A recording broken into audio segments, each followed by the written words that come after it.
Hi guys, how's everyone doing today? I have not made a video in quite a while now, a few months.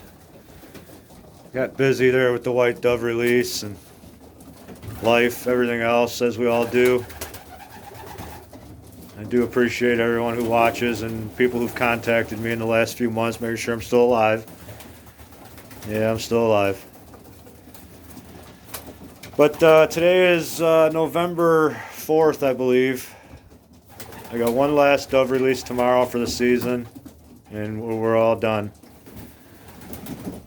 Once the daylight savings time, we have daylight savings time here in Michigan, which means we turn our clocks back. So it's getting dark right now around 6:30, but after Sunday it gets dark 5:30, and then that gets a little less, almost 5 o'clock by the midwinter. We don't have much daylight left. So these guys, we're going to get them here in a breeding. I'm putting boxes together. I got some birds sitting on eggs. In fact, that's kind of what I was doing here today. I got a few eggs I'm going to pull. Kind of unfortunate, but this is a new pair. They're 2021 birds that paired up real strong for me, so that's a good blood. Mountaintop and his bird. Now I'm pulling the eggs today because you know, if I have any birds that are hatched out now, I'm not going to be able to tag them with 2022 bands. Even though there's some real good birds. Oh, you only gave me one egg, huh? Must have broke it. I can't go into the winter with birds, you know. This is 2, 4, 6, 8, 9, 10, 11, 12, 15 birds that won't be of any use to me. So I pull them all now. You know, you guys know that now. In about another 10 days, they're going to lay 10 to 12 days. They'll all lay a few more. I made a video about this a while back, which kind of times everybody out. And I can't keep the eggs until about the second week of December. So we got a good solid month, a good 30 days. I'll let them lay their eggs and then I'll wait, you know, 10 days and then pull the eggs. Well, you know, I got a bag full of eggs we don't need. Wait about 10 days, pull them, and then that gives me about 20 days. So I'll probably only have to pull one more set of eggs. So I got some babies in here. That grizzle on top, I should have pulled that egg too because he's a little young going into the winter. But just some quick updates. So I got, you guys know I sent a few birds out over the summer. I got 2 of them back. 2 of my whites down here, they did 400 miles. This big guy on top here, I put double blue tags on his feet. And there's a female here somewhere.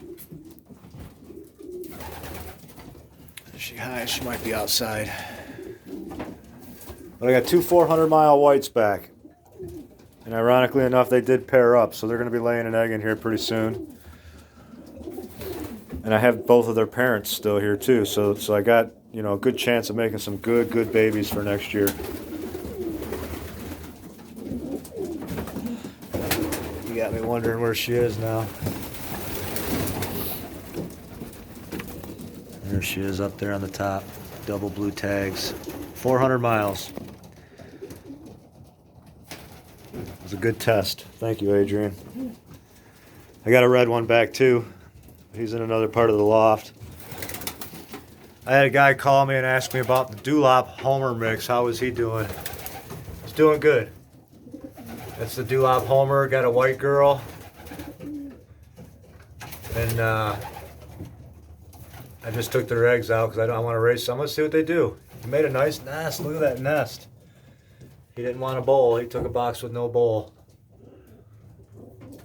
But I had that bird out every bit of 50 miles, 4 different directions, multiple times. He was my military bird all year. All year long, that bird was out in every military. I didn't do a lot, 6 or 7, but he was there. every training basket. He molted out nice, turned into a nice looking bird. That's the Dewlop Homer. But that turned out to be a really good bird. So we're gonna breed it into our whites, and you know, I know I'm gonna start getting a lot of color in here, but I'm gonna start making my choices. And you know, that girl there with the dark on her wings right there, she produces white babies. And she'll get one white and one grizzle. So I keep her because it's a good white that I get out of her. Some of these are babies though. There's about 4 or 5 babies. That red one, those grizzles, the black butt, that dark one is a baby. They were all still a little young. I got one baby. All year long I tried making birds with the racing pigeon eye. I doubt I could find that bird now either. But I got one baby that was born here at the end of the year. Never even been out to fly yet. Guess we'll have to see how he molts out, but I believe he's going to be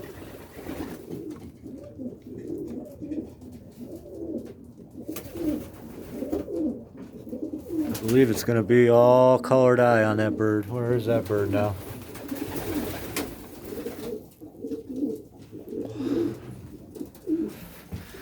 I had one guy ask me a question too I wanted to touch base on. He says, is the white dove release business profitable?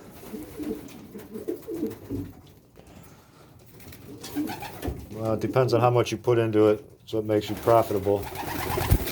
If you don't put your effort into anything, it won't be profitable. I guess that's my answer to that.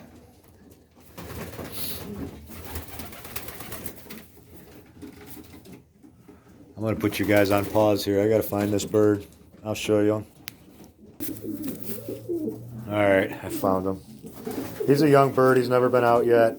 And I just noticed it. This is the only baby that was born here with the racing pigeon eye.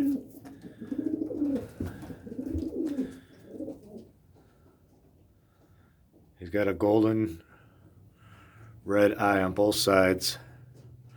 He is pure white. Dirty. He's not going to be a good flyer. So I have to take that guy. For me, birds, when they're no good, they won't even be good in the spring. He was born late as well as these grizzles in here. And I kept them for stock birds, you know, but I don't know that I should have done that. Maybe next year I'll make a different decision. But that bird has a different texture. His wings are thicker. He's fluffy. He's going through a molt, but his feathers are all fluffed out. Same with the red one over there. They're trying to go through their molt, but it's cold. So their feathers come in a little different. Those birds are never any good for flying. As soon as I open the door in the spring, they'll be gone. They'll be gone from the hawk. But that's kind of unfortunate for him because that's the only bird with the racing pigeon eye. But I'll put him back in stock with white birds, and you know, he's definitely a good bloodline. I know where his parents are, and as long as he stays healthy and makes it through this cold, being so young, you know, they'll be okay. And he'll be good to breed from in the spring, you know. Because I do love my racing pigeon eye. I only got the one pair in here with him. But that's what I'd like to see, a whole bunch of them. Not that it matters. But they just look cool. So, alright guys, there's my updates. See, those guys may not make it. It's cold and they were young. I got my Carhartts on today. It's cold in here. And it was drastic change too. It went from 60, 70 degree days, 70s. We didn't even have 60 degree days. Right down to within a week we had frost. We had frost for 2 mornings now. But this is where we are ending our year, 2021. Maybe I'll make some new updates as we go along. I have made some changes in here. Outside here, I took a lot of stuff away. Just a pile of pigeon stuff now. But I built these two Got 2 boxes here. This one has got little white doves in it. And I can open the door here and get in there. And this one, because you guys know I like the high flyers, this one is a Budapest high flyer. So I'm going to let them guys breed in there. And then I got a real bad situation here. I had too many birds. I put a little addition on my loft. Put some birds in here. And then it freaking rained. And I didn't have it sealed up here. So now those birds need to be medicated. That's why you medicate them there. So that's kind of neat. So now you walk into my loft. I got my main loft, my overflow, and then my 2 private cages, which I like that. Got my girl here, BFF. So anyways, that's where we are, guys. Thanks for watching. I appreciate those who like my videos. Give it a thumbs up, and we'll see you soon.